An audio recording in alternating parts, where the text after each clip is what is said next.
많은 사람들이 근육을 키우기 위해서는 무조건 무거운 중량을 들어야 한다고 생각하는 것 같습니다.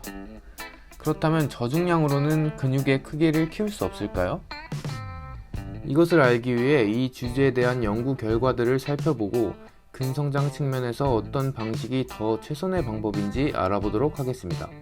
2012년 필립스 박사와 그의 동료들은 저중량과 고중량 주제로 연구를 진행했는데요. 18명의 남성 참가자를 3그룹으로 나눠 주 3회 하체 운동을 10주간 진행시켰습니다. 첫 번째 그룹은 1RM의 30%로 3에서 40회 3세트를 진행했고, 두 번째 그룹은 1RM의 80%로 10에서 12회 1세트, 그리고 마지막 세 번째 그룹은 1RM의 80%로 10에서 12회를 3세트 진행시켰습니다. 결과는 어떻게 됐을까요? 이 그래프에서 보는 것과 같이 3에서 40회로 3세트 진행한 첫 번째 그룹과 10에서 12회로 3세트 진행한 세 번째 그룹이 대퇴사두근의 동일한 성장을 일으켰습니다. 즉, 저중량 그룹과 고중량 그룹 모두 비슷한 근성장을 이룬 겁니다.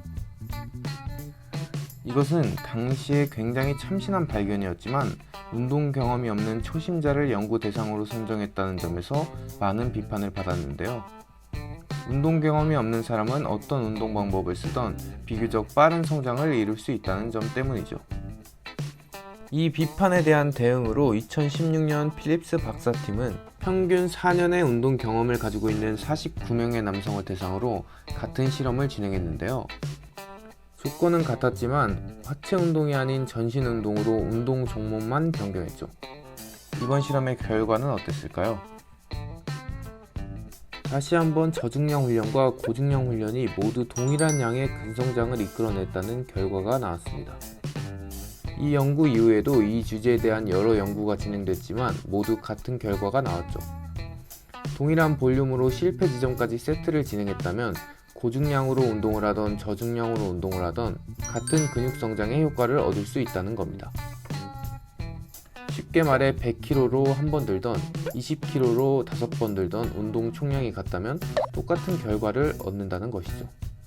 저중량으로도 충분히 근육을 키울 수 있다는 겁니다. 이러한 연구 결과를 기반으로 본다면 굳이 부상의 위험이 큰 고중량으로 운동을 진행할 필요가 없어 보이는데요. 하지만 고중량 운동을 통해 얻을 수 있는 이점이 두 가지가 있습니다. 첫 번째는 저중량 훈련보다 고중량 훈련이 근력 증가 측면에서 훨씬 유리하다는 겁니다.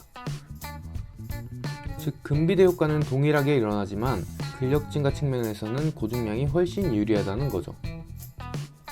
따라서 장기적으로 보면 고중량 운동이 더 많은 근력 증가를 통해 더 많은 근비대를 얻을 수 있다고 합니다. 두 번째는 저중량에 비해 빠르게 실패 지점에 도달할 수 있다는 건데요. 저중량 훈련으로 실패 지점까지 운동하는 것은 생각보다 굉장히 어려운 일입니다. 저중량으로 실패 지점까지 운동해보신 분들은 아시겠지만 근육이 지치기도 전에 숨이 턱끝까지 차서 실패 지점 근처에도 못 가고 세트를 끝마쳐야 하는 일이 굉장히 많습니다. 운동 경험이 적거나 체력이 좋지 못하신 분들이 저중량으로 실패 지점까지 끌고 가는 것은 사실상 불가능한 일이죠. 저중량으로도 고중량만큼의 근성장을 얻을 수 있지만 고중량의 여러 이점까지 얻기 위해서는 고중량, 저중량 모두를 사용해서 운동하는 것이 가장 좋은 방법입니다.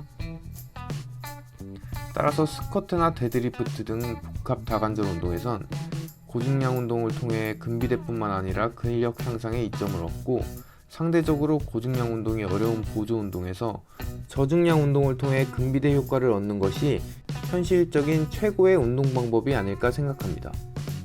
고중량을 쓰던 저중량을 쓰던 가장 중요한 것은 운동의 총량입니다. 고중량으로 운동을 하더라도 근성장을 위한 충분한 양의 운동을 하지 않는다면 근성장을 이루기는 힘들 겁니다. 반대로 저중량으로 운동을 하더라도 충분한 양의 운동량을 소화한다면 분명히 근성장을 이룰 수 있을 겁니다. 어떤 방법을 쓰던 할 수 있는 최대한의 운동을 진행하고 원하는 만큼의 근성장을 얻으시길 바라겠습니다.